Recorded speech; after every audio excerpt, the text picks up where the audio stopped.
It was the way he looked at me. That's what I remember most. Not the way he fell, not the sound he made when he hit the ground. Just his eyes, locked on mine. People say time slows down when something traumatic happens. That's not true. Time didn't slow down. I did.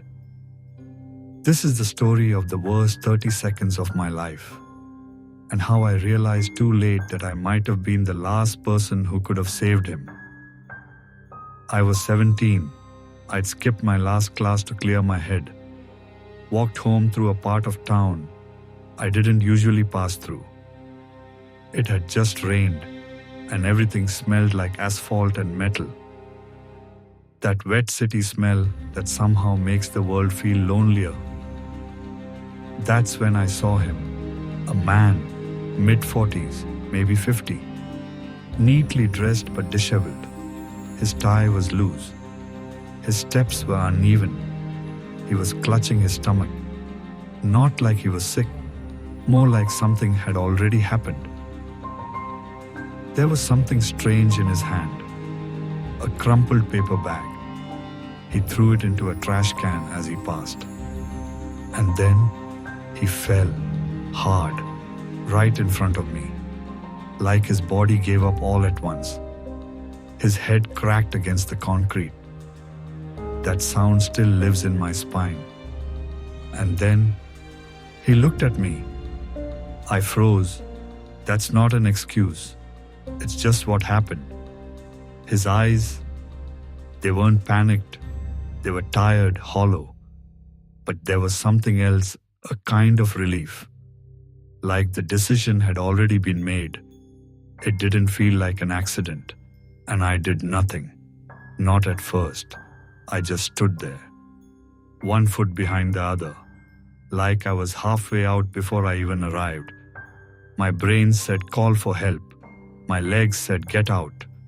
A voice shouted from across the street. Someone started running toward us. I stepped back.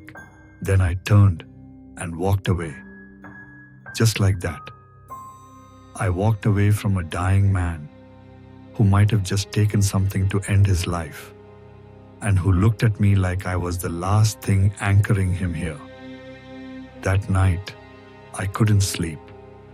I kept wondering, was it a heart attack, a seizure, an overdose? I remembered the paper bag, the way he dropped it like it didn't matter anymore. I checked the news. Nothing. No headlines. No updates.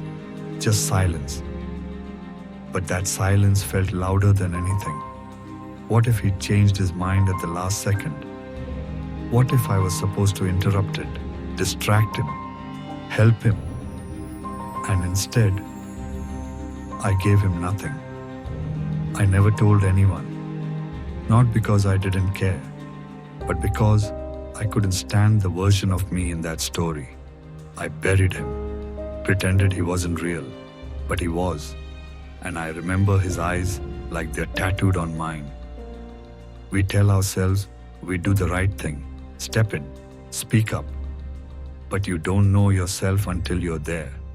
Psychologists talk about the bystander effect. That the more people around, the less likely you are to act. But I was the only person there, and I still ran. What do you call that? I've carried this with me for 10 years. Not just guilt, but shame.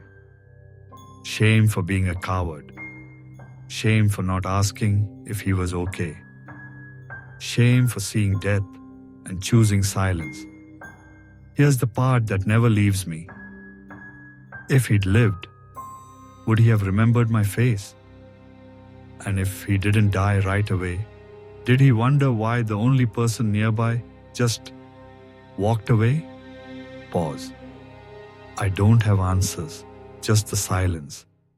And those eyes, locked on mine, as he let go. Fade out. This was confession number 1. Subscribe if you're still listening.